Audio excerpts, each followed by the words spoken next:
اور اس ایک لفظ نے جب سے نیوٹرالٹی کی ہم سن رہے ہیں کہ ہوا چلی ہے، اس ایک لفظ نے کسی شخص کی بالکل ہوا نکال دی ہے۔ بڑا سننے میں آ رہا ہے یہ لفظ، تو مجھے نہیں پتا تھا کہ اس ایک لفظ کی وجہ سے آپ کی پوری 22 سالہ جد و جہد، آپ کی پوری جماعت دھڑم سے زمین پہ آ گری ہے، اور آپ کا جو جماعت کا صرف نیوٹرل کے لفظ سے آپ کی جماعت کا شرازہ بکھر گیا ہے۔ یہ حال تو کبھی میں نے کسی تانگا پارٹی کا نہیں دیکھا۔ یہ تو مطلب آپ نے نیب کو نیوٹرل نہیں رہنے دیا، آپ نے ایف آئی اے کو نیوٹرل نہیں رہنے دیا، آپ نے جو اینٹی کرپشن ہے اس کو نیوٹرل نہیں رہنے دیا، آپ نے پوری کوشش کی ہے کہ آپ ہمیشہ جو ہے وہ سازش کر کے سامنے آئیں۔ تو کیا آپ چاہتے ہیں؟ آپ یہ بتا دیں کہ آپ کے لیے کوئی آپ کی گنتی پوری کر کے دے؟ تو گنتی تو آپ کی کبھی بھی پوری نہیں تھی۔ گنتی نہ آپ کی 2018 میں پوری تھی، نہ آپ کی گلگت بلتستان کے الیکشنز میں گنتی پوری تھی، نہ آپ کے اے جے کے الیکشنز میں گنتی پوری تھی، نہ آپ کے سینٹ کے الیکشنز میں گنتی پوری نہیں ہے، اور آج بھی آپ کی گنتی پوری نہیں ہے۔ تو آپ کیا چاہتے ہیں؟ آپ یہ چاہتے ہیں کہ کوئی آپ کے لیے آپ کی گنتی پوری کر کے دے، کوئی آپ کے لیے آپ کے مخالفین کو جیل میں ڈالے، آپ کو اکیلا میدان میں رکھے، آپ کے لیے میڈیا کو مینیج کرے، آپ کے لیے اور سارے جو ادارے ہیں ان کو مینیج کرے، آپ کے لیے وہ آپ کے مخالفین کو سزائے موت کی چکیوں میں ڈالے؟ آپ کیا چاہتے ہیں؟ اور اگر کوئی یہ نہیں کر رہا یا کرنے پہ تیار نہیں ہے تو آپ ان کو جانور کہہ رہے ہیں؟ کیا پیغام آپ دنیا کو دے رہے ہیں بھائی؟ اور بات یہ ہے کہ اگر آئین کی پاسداری، دیکھیں نیوٹرل ہونا کیا ہے؟ آئین کی پاسداری ہے نا، وہ ہر محب وطن پاکستانی، چاہے وہ آپ ہوں یا میں ہوں یا کوئی سیاسی جماعت ہو، یہ تو ایک اچھی بات ہے کہ کوئی اگر جو آئین احکامات دیتا ہے، آئین اپنی جو آئین کی اگر کوئی پاسداری کی بات کر رہے تو یہ تو اچھی بات ہے۔ اس پہ اتنا سیخ پا ہونے کی، اتنا ناراض ہونے کی اور اتنا مچھلی کی طرح تڑپنے کی ضرورت نہیں ہے۔ میرا خیال ہے کہ یہ بالکل ہی ایک اس سے صاف پتہ چلتا ہے کہ کیونکہ آپ کے جو الیکٹورل پراسپیکٹس ہیں، جو آپ کو نظر آتا ہے، آپ کی جو کارکردگی رہی ہے جس میں مہنگائی، قیامت خیز مہنگائی ہے، لا قانونیت ہے، گورننس نام کی کوئی چیز پورے پاکستان میں آپ کو نظر نہیں آتی، اور اس سب کے باوجود آپ کا یہ حال ہو گیا ہے کہ آپ کو آپ کے جو جماعت ہے وہ ساری ٹوٹ کے بکھر گئی ہے۔ لوگ آپ کی وجہ سے اپنے حلقوں میں نہیں جا سکتے، آپ کے اپنے M N As, M P As کو اپنی اگلی پولیٹیکل فیوچر کی فکر ہے، تو آپ کو یہ پتا ہے کہ یہ گیم آپ ہار چکے ہیں اور اگلا الیکشن بھی جو ہے وہ آپ کے ہاتھ سے چلا گیا ہے۔ تو اب آپ یہ جو آوازیں دے رہے ہیں یہ آپ کی آوازیں نہیں ہیں، یہ چیخیں ہیں کہ مجھے بچا لو، مجھے بچا لو۔ تو میں آپ کو یہ کہنا چاہتی ہوں کہ آپ کو بچانے اب کوئی نہیں آئے گا، آپ کی game is now over. Madam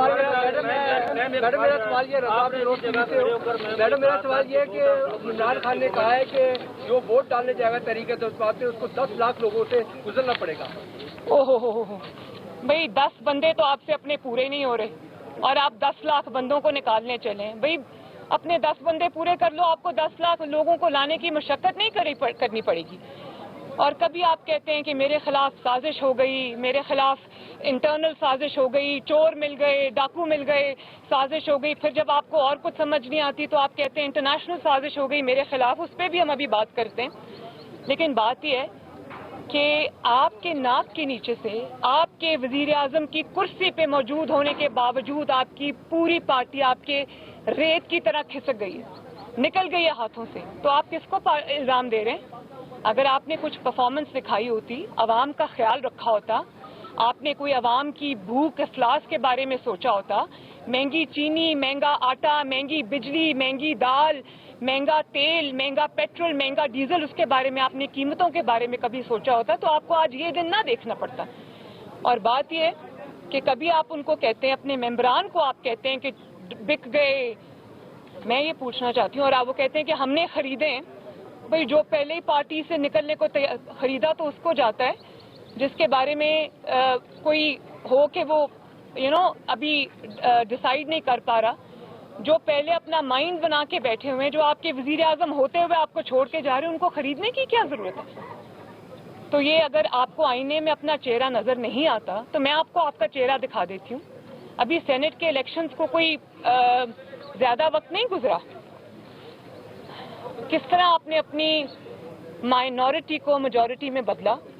Saint میں اپوزیشن کی میجورٹی تھی, آپ کی مائنورٹی تھی, کس طرح آپ سینٹ میں جیت گئے؟ اس وقت کیا کیا تھا آپ نے, ذرا کائنڈلی بتائیں. اس وقت کیا خرید و فروخت کی تھی, یا آپ نے اس وقت کوئی پریشرائز کیا تھا اپنے ممبران کو اور اپوزیشن کے ممبران کو, یا اس وقت آپ نے ہارس ٹریڈنگ کی تھی؟ اور اگر وہ اس وقت جائز تھی تو آج آپ کو کیا ایشو ہو رہا ہے؟ اور آپ کبھی ان کو کہہ رہے ہیں کہ یہ لوگ بک گئے, کبھی وہ ان کو لوٹے کہہ رہے ہیں, کبھی کچھ کہہ رہے ہیں, اور ساتھ ہی آپ ایک ان کو کہتے ہیں کہ آ جاؤ میں معاف کر دوں گا. تو آپ ہاتھ جوڑ رہے ہیں ان کے سامنے. وہ آپ کو دیکھیں, وہ جتنے بھی پولیٹیکل لوگ ہوتے ہیں, چاہے وہ ایم این ایز ہوں, ایم پی ایز ہوں, ان کو اپنا پولیٹیکل فیوچر دیکھنا پڑتا ہے. اور میں کبھی کبھی قدرت پہ حیران ہوتی ہوں, اللہ تعالیٰ کے جو کام ہے اس پہ حیران بھی ہوتی ہوں. جس نواز شریف کو آپ نے کہا کہ اس کی سیاست ختم ہو گئی, اس کو آپ نے جیلوں میں ڈالا, آپ نے اس کی بیٹی کو جیلوں میں ڈالا, اس کی پوری جماعت کو جیلوں میں ڈالا, سزائے موت کی چکیوں میں آپ نے ڈالا, اور آج اسی نواز شریف نے باہر بیٹھ کے آپ کے گھر میں گھس کے آپ کو مارا ہے. تو یہ جو آپ کو یہ جو عبرت کا نشان آج آپ بنے ہوئے ہیں, آپ کو آج ایک ایک دو دو سیٹس والوں کے گھر کے پاس جا کے ان کے در پہ حاضری دینی پڑ رہی ہے. تو مجھے وہ وقت بھی یاد آتا ہے جب کوئٹہ میں ہزارہ برادری لاشیں رکھ کے اپنے سامنے بیٹھی ہوئی تھی اور آپ کو آواز دے رہی تھی. آپ ان کے حکمران تھے, جعلی صحیح لیکن آپ ان کے حکمران تھے. میں وہاں گئی, میں نے دیکھا پورے خاندان اجڑ گئے تھے, دفنانے والے کوئی نہیں بچے تھے. وہ لاشیں آگے رکھ کے آپ کو بلا رہے تھے اور آپ کہہ رہے تھے کہ میں لاشوں سے بلیک میل نہیں ہوں گا. مری میں لوگ منو برف تلے دب گئے, کوئی نہیں پہنچا ان کی حالت زار پوچھنے کے لیے, عوام کو دیکھنے کے لیے.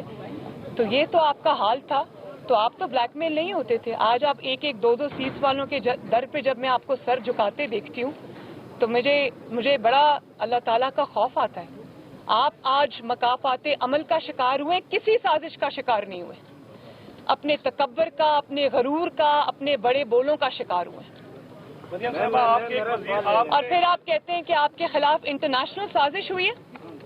میں آپ سے یہ پوچھنا چاہتی ہوں کہ کسی ملک کو آپ کے خلاف سازش کرنے کی ضرورت نہیں ہے, آپ خود ہی اپنے لیے کافی ہیں. مجھے پہلے یہ بتائیں کہ اب آپ کو آج یاد آ گیا کہ انٹرنیشنل سازش ہو رہی ہے آپ کے خلاف, اور دوسرے ملک انوالوڈ ہیں آپ کے خلاف سازش کرنے میں, اور آپ کہتے ہیں کہ ہم خود مختار ہیں.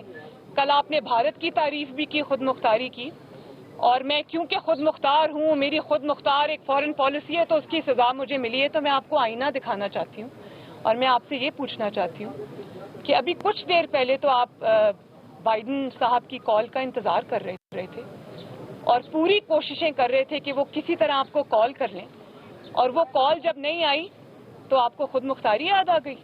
ابھی چند مہینے پہلے کی بات ہے کہ جب آپ امریکہ گئے تھے, وہاں سے واپسی پہ جب آپ کشمیر کا سودا کر آئے تھے تو آپ کہہ رہے تھے کہ مجھے آج ایسے لگ رہا ہے کہ میں ورلڈ کپ جیت کے آیا ہوں. تو اس وقت آپ کی خود مختاری کہاں سو رہی تھی؟ تو کسی کو آپ کے خلاف سازش کرنے کی ضرورت نہیں ہے. اور یہ جو سازش والا پروپیگینڈا ہے نا, یہ آپ نہ کریں. لوگ ہنستے ہیں آپ کے اوپر, آپ کی نا اہلی, آپ کی نا لائکی, آپ کی نا سمجھی, آپ کی نا عاقبت اندیشی کی وجہ سے پاکستان نے آج ہر ملک جو ہے وہ اس کو آپ نے ناراض کر دیا. پاکستان کے دوست ممالک جو ہسٹوریکلی آپ کے دوست رہے ہیں, آج وہ بھی آپ سے ناراض بیٹھے ہیں, کیونکہ آپ کو پتہ ہی نہیں ہے کہ ملک کس طرح چلایا جاتا ہے, فارن پالیسی کس چیز کا نام ہے, اور کس طرح آپ نے ایک ایک گن کے میں آپ کو گنوا سکتی ہوں کس طرح آپ نے تعلقات خراب کیے ہیں. دوسرے ملکوں نے آپ کو تحائف دیے, آپ ان کو جا کر 5 ملین ریال میں بیچ آئی. تو آپ پاکستان کی کیا تصویر لوگوں کے سامنے پیش کر رہے ہیں؟ اور آج اگر آپ اپنی ناکامی, نالائکی, نا عاقبت اندیشی کو अगर आप साजिश का नाम देंगे तो दुनिया हंसेगी आप। मरियम साहबा, आपके एक वज़ीर दाखिला से जो निसार अली खान वो बनी गाला पहुंचे हैं जीप लेके, और कहा यह जा रहा है कि नून लीग के बाद MCAs उनके हाथ में हैं। पंजाब की सूरत क्या है? इसके बाद बड़ी मज़े खेज बात है ये। और सवाल जी? अच्छा मैम, आपने जगह खड़े होकर ये कहा था कि पाकिस्तान के अंदर वोट ऑफ नो कॉन्फिडेंस की मूवमेंट होती है, वो बगैर किसी मदद के कामयाब नहीं होती, मदद के बगैर नहीं लाती। और आज जो तहरीक समात पेश की गई है, क्या ये बगैर किसी की मदद की आई है? बगैर किसी की मदद के कामयाब नहीं हो सकती, न्यूट्रलिटी से भी कामयाब हो सकती है। जी पंजाब बनाने के लिए आप रजामंद हैं? ये तो अब डिसीजन सिर्फ मेरा तो नहीं है, ये तो सब बैठेंगे, ऑपोजिशन पार्टीज बैठेंगी, नवाज शरीफ साहब, शहबाज शरीफ साहब जो कि हमारी जमात के सदर हैं, ये सबके साथ मिलके ये फैसले होंगे। इंशाल्लाह जल्दी आएंगे। मैडम ये बता दें, ऐसे वक्त में आप अपने समाज की तहरीक ला रहे हैं जब हुकूमत अपनी अहली की वजह से सब कुछ खो बैठी है, तो क्या वजह के क्या किसी तरीके इसमें समाज ला कर आप इमरान खान को सियासी शरीक तो नहीं कर रहे? और नियो न्यूज़ पे तलत हुसैन साहब के प्रोग्राम की वजह से बंदिश भी शुरू कर दी गई है। देखिए, बंदिश ये इस तरह से लोगों को चुप कराने के, ज़बरदस्ती डराने धमकाने के तो दिन गए। अब तो इमरान खान साहब के हिसाब किताब का और उनकी बंदिश का वक्त है, अब तो उसकी खैर मनानी चाहिए। दूसरा जो आपने सवाल किया, देखें 4 साल बहुत होते हैं परफॉर्मेंस दिखाने के लिए, और अगर आप ये समझते हैं, आप उस दिन तकरीर में मैं इमरान खान साहब को सुन रही थी, वो ये कह रहे थे कि अहमकाना बातें आजकल वो करते हैं, और एक एक बात से उनका डिफीटिस्ट माइंडसेट जो है वो झलकता है, और उनकी जो तकारीर हैं वो एक हारे हुए शख्स की तकरीर होती है। उसमें कभी वो मज़हब कार्ड इस्तेमाल करते हैं, कभी साजिश कार्ड इस्तेमाल करते हैं, कभी वो करप्शन कार्ड इस्तेमाल करते हैं। तो उनको ये पता होना चाहिए कि अवाम ने उनको रेड कार्ड दिखा दिया है, अब उनके हिसाब देने का वक्त है, अब उनके इल्ज़ाम लगाने का वक्त नहीं है। और जो बात आपने की कि देखें, अगर वो ये समझते हैं कि उनको शहीद होने का मौका मिल जाएगा, तो वो जो अवाम के नुमाइंदे होते हैं, उन्होंने अवाम की खिदमत की होती है। मुझे भी अभी भी वो वक्त याद आता है जब कभी कहा करते थे कि नवाज शरीफ की सियासत ख़त्म हो गई, लेकिन आज सिर्फ 4 साल के बाद, पौने 4 साल के बाद, आज अवाम नवाज शरीफ को आवाज़ दे रही है। आज नवाज शरीफ की अल्हम्दुलिल्लाह जमात चट्टान की तरह खड़ी है, एक शख्स नहीं टूटा नवाज शरीफ साहब की जमात से। और मुझे वो वक्त भी याद आता है, देखिए नवाज शरीफ साहब के साथ भी ज्यादतियां हुई हैं, उनको भी उसकी बहुत बड़ी पॉलिटिकल और पर्सनल कॉस्ट देनी पड़ी है, लेकिन कभी उन्होंने तहजीब का दामन, तमीज़ का दामन हाथ से नहीं छोड़ा। उन्होंने कभी जलसों में खड़े होकर ये धमकियां नहीं दी कि मैं बहुत खतरनाक हो जाऊंगा। उन्होंने कभी ये नहीं कहा कि अब मैं खतरनाक हो जाऊंगा तो मैं छोड़ूंगा नहीं। और मुझे पता है कि ये धमकियां वो ऑपोजिशन को नहीं दे रहे, क्योंकि ऑपोजिशन ने तो उनका अताब जो है, उनका जो जुल्म है, उनके मजाले में उनको 4 साल बर्दाश्त किया है, फिर भी खड़े रहे। ये धमकियां वो किसी और को सुना रहे। आप समझती हैं इमरान रूहानी कमजोर हो गए? और दूसरी बात ये कि कोई उनको ये समझाने वाला भी नहीं है कि ग्रेस अंडर प्रेशर क्या होती है। मतलब हम भी उन्हीं मरहलों से गुजर कर आए हैं, लेकिन कभी गालम गलोच नहीं की, कभी जबान दराजी नहीं की, कभी बाजारी जुबान इस्तेमाल नहीं की, कभी बोस्तान नहीं लगाया, असूल पर बात की है, फैक्ट्स पे बात की है। और आप जब तकरीर करने खड़े होते हैं तो आप मजहब का नाम लेते हैं। कभी आपने रियासत मदीना का नाम लिया और आपने अवाम के ऊपर बदतरीन मजालिम ढाए, और अब आप कहते हैं कि अमर बिल मारूफ का मतलब है कि नेकी का हुक्म दो और नहीं अनिल मुनकर कि आप बुराई से रोको। तो आपने जो अपने जलसे का नाम रखा है अमर बिल मारूफ, तो मैं आपसे ये पूछना चाहती हूँ कि आप कौन सी नेकी है, कौन सी अच्छाई है जिसका हुक्म दे रहे हैं लोगों को? क्या आप लोगों को ये बता रहे हैं कि आपने जो आटे की कीमतें, चीनी की कीमतें, डीजल की कीमतें, पेट्रोल की कीमतें, तेल की कीमतें, सब्जियों की कीमतें, दाल की कीमतें, दवाइयों की कीमतें आपने आसमान पर पहुंचा दी हैं, तो क्या उस अच्छाई में आपका साथ दें? या आप खड़े होकर जब जलसों में बदतमीजी करते हैं, बदतहजीबी करते हैं, अपने मुखालिफिन को नाम ले लेके बुलाते हैं? कभी मौलाना फजल रहमान साहब एक सीनियर सियासतदान हैं, आप उनके मुखालिफ बात कर सकते हैं, उनके खिलाफ बात कर सकते हैं, आप उनके ऊपर सियासी बात कर सकते हैं, लेकिन जिस तरह आप खड़े होकर इल्काबात से नवाजते हैं, तो आपको वो हदीस नहीं पता? एक हदीस ये भी है या कन्वीनियंटली आपने वो चीज़ याद मज़हब के लिबादे में अपनी बदतमीज़ी को उड़ाना है, तो वो भी एक हदीस है कि नाम लोगों के नाम रखने से और उनको अलकाबात से नवाजने से मना किया है, तो वो आप कन्वीनियंटली भूल जाते हैं।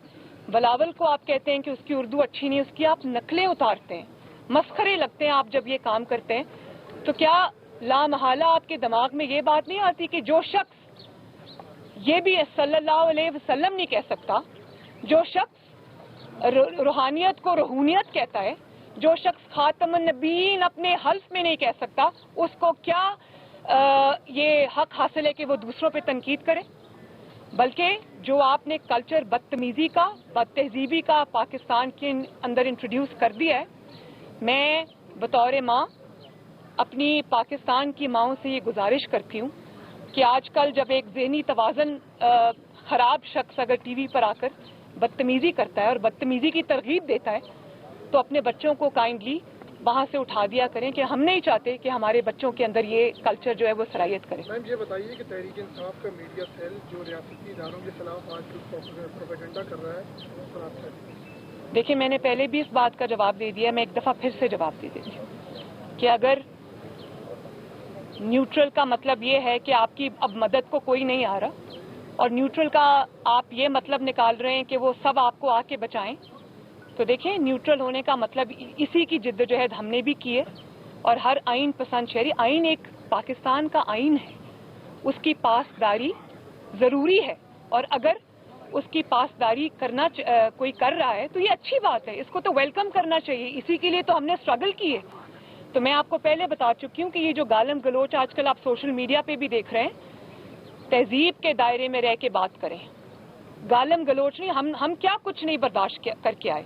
कभी नवाज शरीफ साहब को आपने देखा है कि स्टेज पे चढ़ के वो किसी को माइक पकड़ के धमकियां दे कि मैं छोड़ूंगा नहीं, मैं खतरेनाक हो गया हूं, तो और मैं जब आऊंगा तो मैं और ज्यादा, मैं अंदर। भाई तुम कौन सा ऐसा काम है जो तुम नहीं कर सके?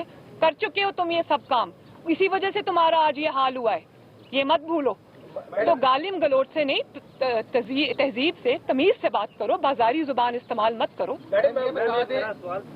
ये तब्दीली लाने वाले वालों का भी हिसाब होगा, जहाँ वहाँ खड़ा होगा, या किसी ना खान का हिसाब होगा? ये तो अल्लाह ताला बता सकता है। देखें, मैंने आपको पहले बताया कि जो 3 साल में 4 साल में हो गया है, इसको कहते हैं इबरत का निशान। जिन्होंने इसे लाया था, और जो वक्त ने, जो कुदरत ने, जो मैं यही कहूँगी कि इतने आपके चेहरे पे ऐसे ऐसे थप्पड़ पड़े कि आप बात करने के काबिल नहीं रहे। मरियम साहब, आप समझती हैं कि मुअत्तल कमजोर पड़ चुके हैं और रूहानी साया भी खत्म हो गया है? इत्तेहाद नजर आ रहा है, ये शॉर्ट टर्म है या लॉन्ग टर्म चलेगा? और दूसरा ये बताइए कि इस तहरीक तक अक्सर होता है कि फिर दाएं बाएं भी हो जाते हैं मामला, तो इस बार जो है अपोजिशन के इत्तेहाद कहा। देखिए, प्राइम नवाज शरीफ साहब ने, मैं एक पीडीएम की मीटिंग में मौजूद थी जब उन्होंने ये कहा कि पोलराइजेशन सोसाइटी में बहुत, पॉलिटिकल पोलराइजेशन बहुत बढ़ गई है और हमें सब जमातों को साथ लेकर चलना है और हमें सबको सियासी धारे में, कौमी धारे में लाना है। तो मैं ये समझती हूँ कि इमरान खान ने जो पोलराइजेशन को उन्होंने फ़रोग़ दिया है, हमें उसका सद्देबाब करना है, हमें तमाम कुव्वतों को साथ लेकर चलना है, हमें एक नेशनल कंसेंसस, नेशनल रेकन्सिलिएशन की ज़रूरत है ताकि पाकिस्तान फिर से जो है वो तरक्की के सफ़र पे। मैडम